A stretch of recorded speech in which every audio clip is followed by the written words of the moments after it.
Hey guys! Psycrafter here. Got it right the third time. And today, I'm back with another episode of Anime vs. Reality. The camera makes it look way darker than I am. That's somewhat better. I actually want to quickly grab my phone because I like to do like anime character shouts for birthdays. So I'm going to quickly go and grab my phone and I'll be back in a moment.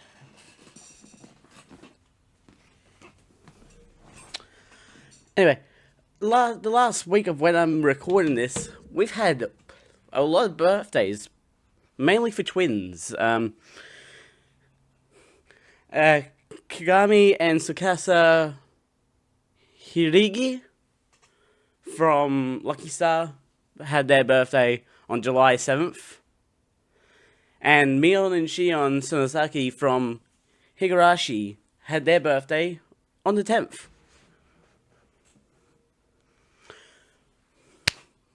But in terms of coming up, there's not one that's worth mentioning for now. We gotta get into these episodes. We're gonna get through 9, 10, 11. Oh, no, 8, 9, 10, 11. We gotta get through 4 episodes. So let's get into this. As we start off from the previous episode of the costume-winged Kuroha escaping. Number 9's version of what he sees Kuroha doing is tearing in half one of the TV creatures, like, that he calls Johnny, while flying away. It's like, okay. Before waking back up in his hideout, so that was just a dream. With Saki looking after him. He learns that Saki had nothing to do with the whole Johnny Hunter incident of last night. So they quote unquote caught the Johnny Hunter. They found out who the Johnny Hunter was without finding their friend. Saki is upset with everyone thinking he met Johnny Hunter. That they jumped to the worst possible case with the given evidence. It's like, yeah, because, well, 1, this guy had your bag. 2, he visits the same websites as you and all that.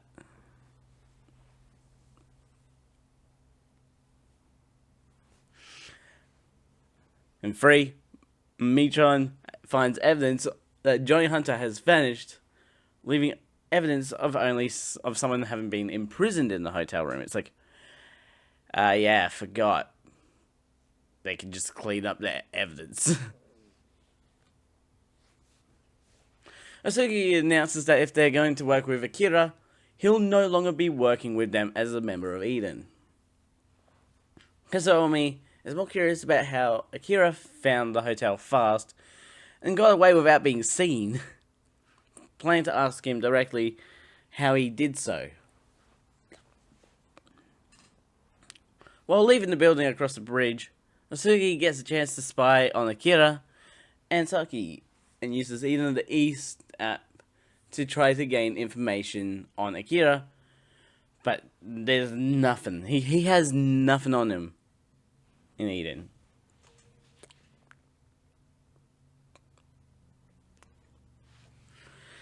Turns out Kuroha's most recent actual purchase was a request to destroy all evidence of anyone's presence in the hotel room. So why did it still report the guy imprisoned in there? Kazuomi was about to ask Akira about the hotel incident last night, but Akira first asked if anyone can do anything about fixing Yusei's cell phone, lying that it was in the cinema. Saki mentions that Yutaka Itatsu might be able to do something with Yusei's phone, who might be a big help considering he gave the Eden group a lot of advice back when they were setting up the website.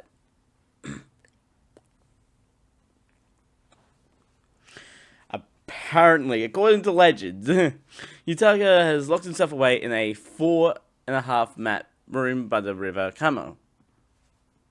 And Akira is quick to go see him without asking for an address, but Kazumi stops him and requests that he takes Michon with him to raise the chances of opening Yutaka's door, much to her annoyance, because like there might be some sort of beef between them. And since Michon will be going, Kazumi asks her to ask Yutaka if the world computer is ready. And we'll learn more about that world computer later on. And Saki invites himself along for the quest too, allowing Kazumi to be open about his suspicion he still has for Akira. Ready to go over the documents Akira brought for any mistakes. And I don't think they're going to find any.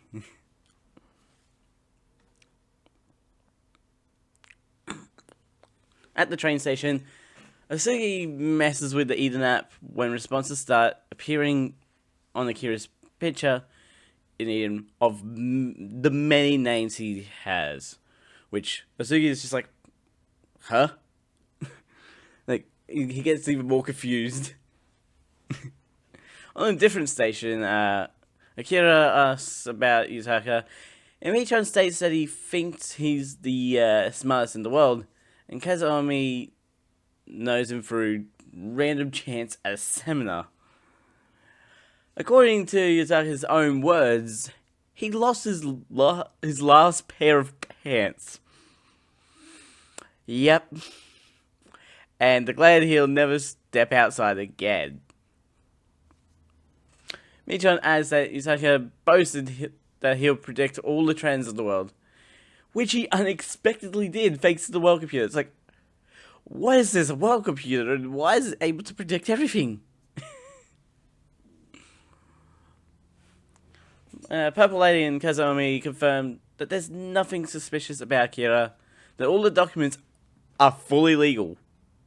He actually legally owns the shopping mall and the hotel, and leaving only the official name for the company and to register a seal for them to do. Hara explains that in zombie films, shopping malls represent a final paradise for survivors, meaning it might become their Eden. Asugi runs to catch a boat right before departure, with more names still appearing on Akira's Eden picture. It's like, how many names does this one guy have? Is basically what he's thinking about.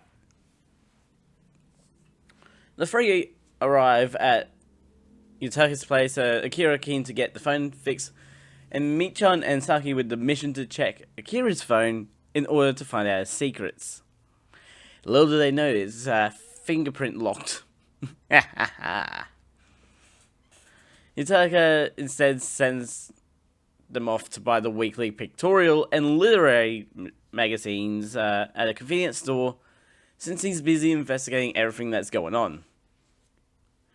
With Saki and Michan gone to the convenience store, Number 9 reveals he's a Sadako to Yutaka, explaining he's the one that made the Prime Minister say mercy, and that the Johnny Hunter and the 20,000 Neats are unrelated. With the promise of letting Yutaka examine the phone, Number 9 manages to get Yutaka to let him in. It's like he entered the secret passcode and gained access. Meanwhile, Asugi's investigation leads him to the Neat Pit at the shopping mall. So he left the shopping mall and came back around to the shopping mall, and coming to the conclusion that Akira is dangerous.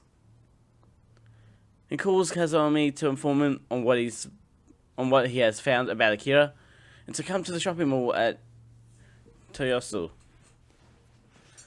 And Number 9, meanwhile, while this is going on, Number 9 learns that Yutaka used the excuse of the missing pants to do his investigating from his room without disturbance. It's like, yes, I'm perfectly fine going out without pants, but I rather not, because I'm too busy.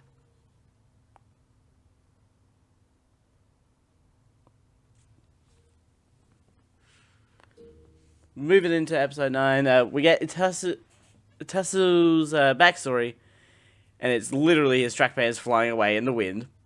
So he wasn't lying about that. And him saying he'll never leave his room again because of it. So he wasn't lying about that, apparently. In the current day, Itasu learns that his request for the Hiroshima Toyo Carps to win has resulted in all the Major League big shots transferring to the Carps. That's quite the transition of team.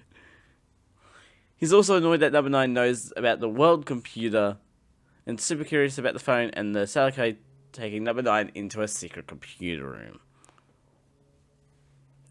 Number 1, aka Daiju Mononobe, arrives in Kyoto to meet up with Number 10, who is annoyed with Number 9 getting in the way of his plans. Number 10 notes how Daiju used to hate bureaucrats, but is now working with them. Sometimes you gotta work with those you hate the most. Meanwhile, Itazu has successfully hacked Yusei's Celico phone, surprised that the organization is not American style, used to manipulate public opinion. It's like used to manipulate public opinion, comparing it to the Red Scare and 9/11 conspiracies. Yep, we're going down that rabbit hole, people. We're going down the rabbit hole of conspiracies. Number 9, asks why Itasu started investigating the Salako, and it's because of conspiracy nuts talking about Careless Monday. Kazuomi, Haru, and Pople head out to Akira's shopping mall to look at what Asugi has found, while asking to see Michan's progress on investigating Akira. During Michan's call with Purple Lady, Saki gets a message to contact him when Akira isn't around. It's like, dude, you might be blowing it out of proportion. That's the only thing. That's all I can say. Exploring the backlogs of Number 9's purchases, Itasu is curious about the 900 yen purchase with the brainwashing program from Harima Neuroscience Institute back from episode 1. Leading him to think that's why Number 9 can't remember anything. Nadoi! That's super obvious. Before the brainwashing program, Number 9 requested the chartering of 2 ultra-large ship containers and the purchase of 500 sea containers. How many? What? The ultra-large ship containers were transported to Dubai, thanks to some arrangements with the Department of Foreign Affairs to take care of the 20,000 neats. So Akira is the one responsible for sending off all these neats to Dubai? Wow.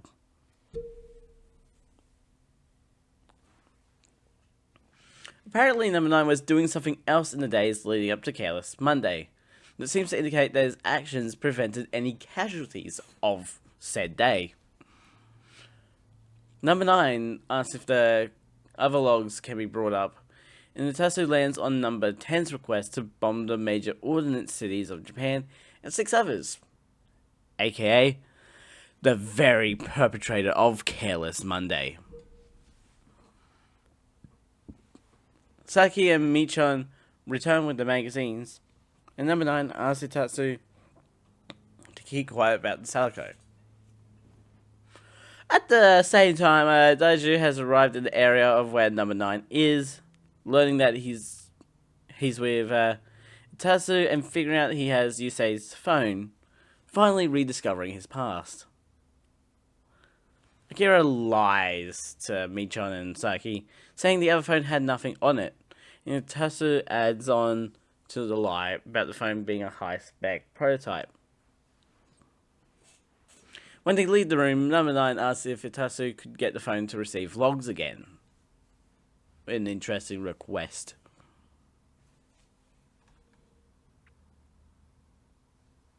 Itasu warns him again that the best player will be the only survivor if he wants to punch Mr. Outside. So Number 9 will have to work hard to win. Number 9 convinces Itasu to join his side in the game, giving him his number. All the while, Saki listens in while waiting to give Itasu a jersey they bought him, and mentioning that she knows there are secrets behind Akira's phone. Itasu politely warns her against snooping into Akira's secret. It's like, dude, trust the man that's trying to help you without knowing how he's helping you. That's all you have to do.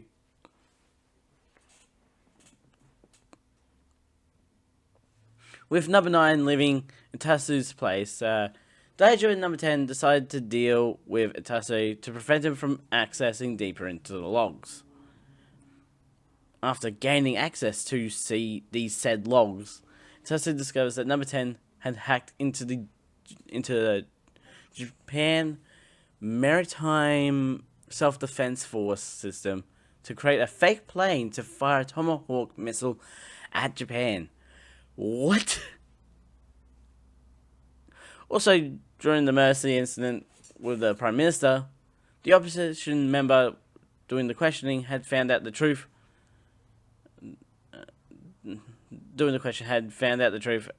And the name of the informer changed to his mistress's name. Why can I not understand my own writing? Or my own words?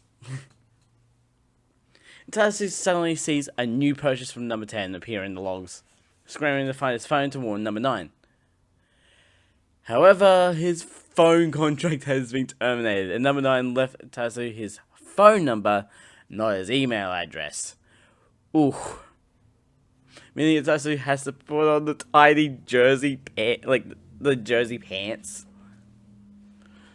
to go find a phone to use. Seeing Itasu with Yusei's phone, he forces Number 10 to run him down, sending Itasu into the water, and Daiju gets Yusei's phone. Realizing they are the Sadako behind the missile attacks, he says they are not villains and that Number 9 is... Wait, he says that...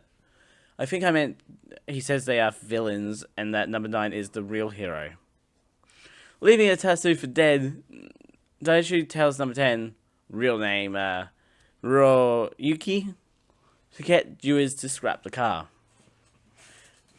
Meanwhile, Itasu's computer is sending the data to the Eden of the East program, and Mikuru Michan Kasaha, and you can see Mikuru's name in like emails, so, and like the download or upload. No, it'll be upload. And this request shows that more than 60 more Tomahawk missiles are about to be launched. The computer also decides to be pregnant about Tasu's near end. It's like, your chance of death, near. Number 9 gets a call from Daiju, and at the same time, Kazuomi, Haro, and Purple Lady see the neat pit, and the message of someone wanting to kill Akira. It's like, oh, does that make Akira dangerous or a victim? That's the real question.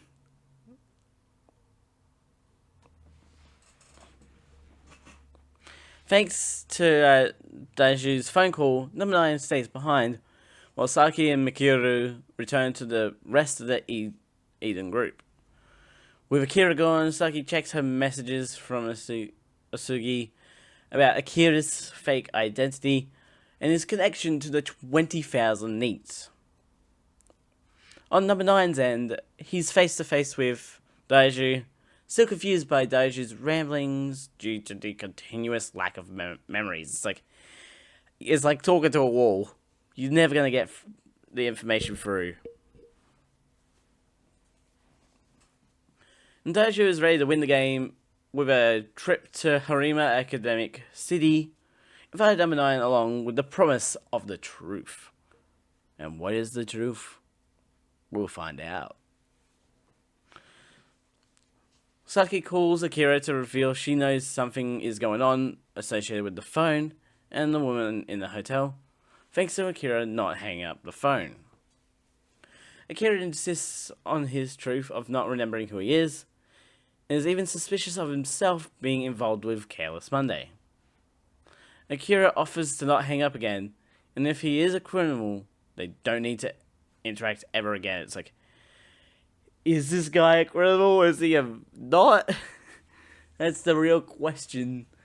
This anime is just tossing around like it's a beach ball.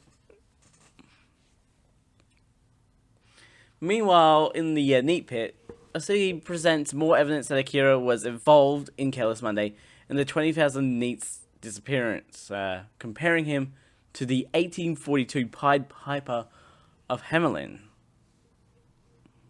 Purple Lady confirms that Saki and Mikuru are separate from Akira, and simultaneously, Kazuomi gets the data dump from Intasu's computer. Saki and Mikuru listen in on Akira and Daiju's conversation about the NEETs he sent to Dubai, but Akira is more curious about the erased memories. Daiju ignores the memory question. It's like, you wanted answers. I'm giving you answers here, but I'm not going to tell you why you erased your memories. That's not important here. Because he's more focused on revealing that Mr. Outside is the CEO and advisor of ATO and Company, and that his name is Ato Saizo, which is a pun on Mr. Outside. Ato Saizo. And he got rich in logistics with the code name Japan's Fixer. Interesting. Mr. Outside believes that the possible ways to save Japan range from the safe and strategic to the use of serial killers and missiles, because of course that would be the case, which all players have access to. Imagine just turning the entire thing into like a hunting each, like one person just turns it into like Assassin's Creed or Ghostwire Tokyo. That'd be an insane one. In order to spark a drastic change in Japan himself, Mr. Outside forced upon the players he chose with the power to change Japan. Ever since the start of the game, Mr. Outside has had terminal cancer.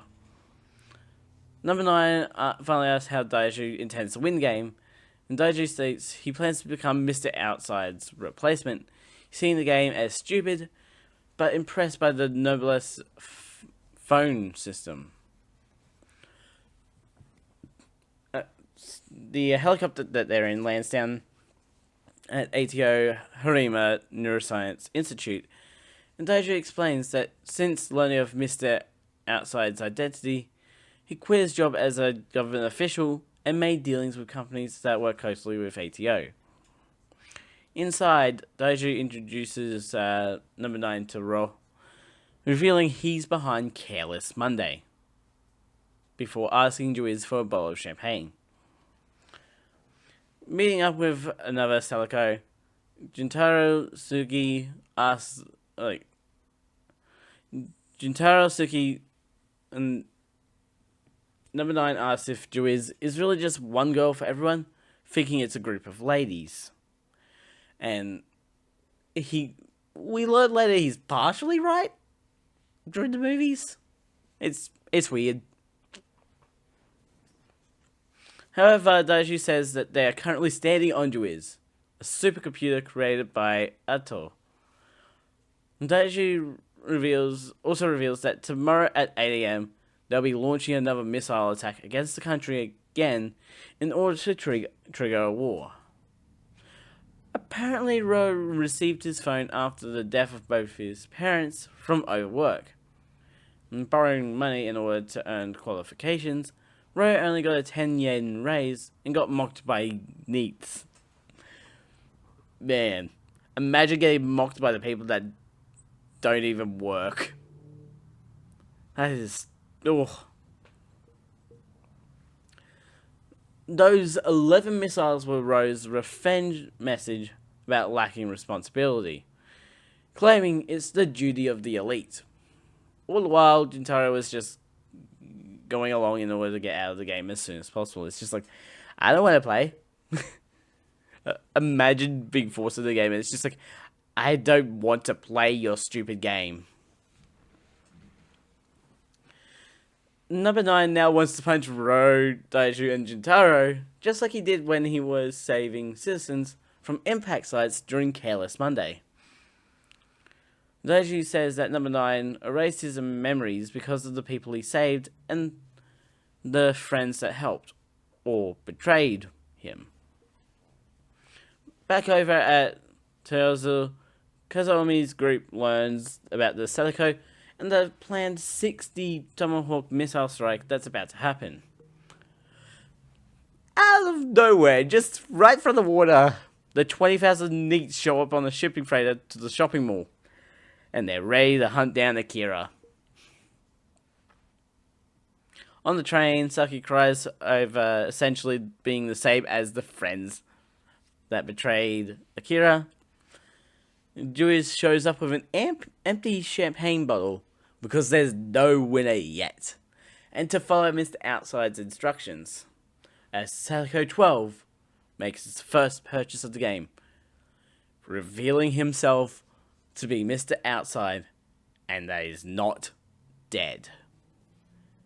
Ooh. We're getting to the real juicy stuff now, as we get into the final episode.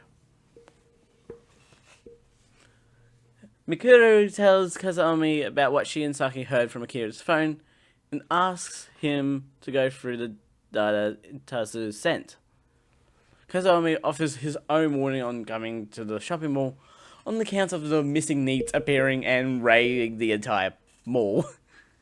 It's the NEET-pocalypse, you could say.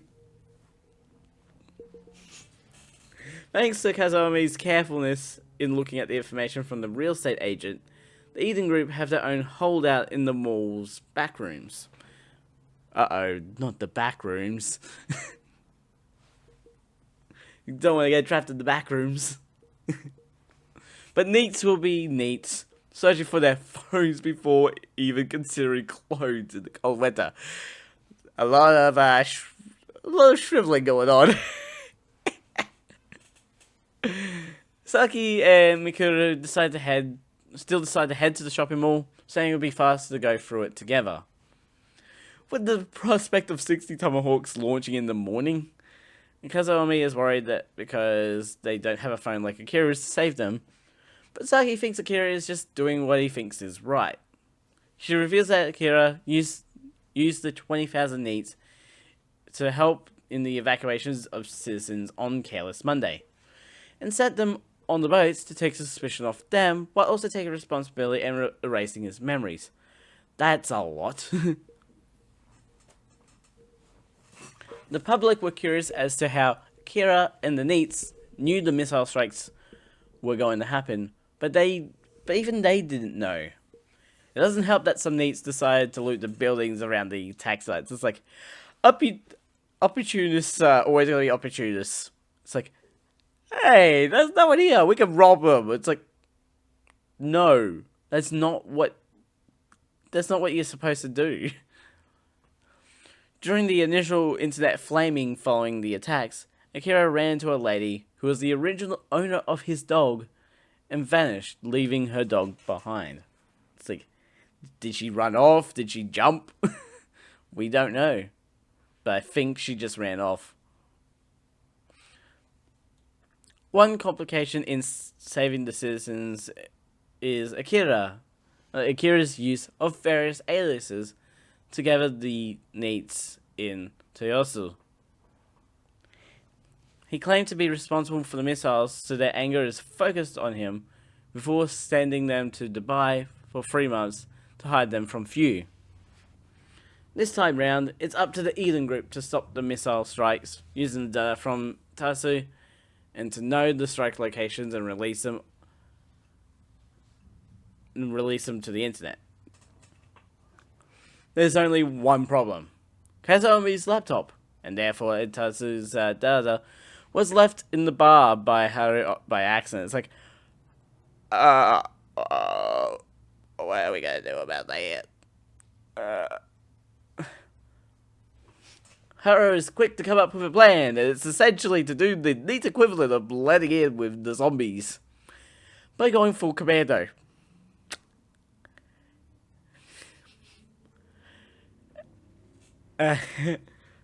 Which no one is agreeing with, except they still go through with it.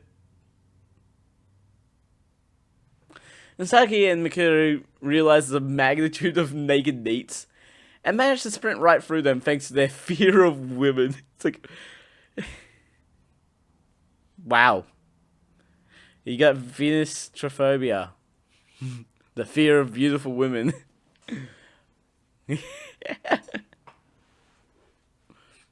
At the same time, Kazumi steals his laptop back from the NEET trying to access the computer after being outed for not being a NEET from the boat. Kazumi and Haru go down in the masses of naked NEETs, allowing Yosugi to get the laptop to Mikuru, who I'm pretty sure they both just got a helping look at his Johnny. Looking at the strike locations, they see that even the National Diet Building, Kazumi Gase and Toyosu are targets.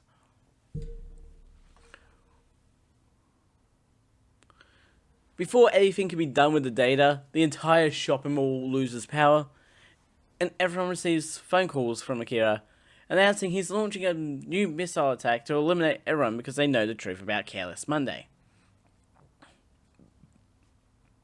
He does offer everyone a chance to survive if they gather on the roof. Meanwhile, Daiju sets out on his mission to find Mr. Outside once again, leading Ro to find Juiz and get her to a safe location alone.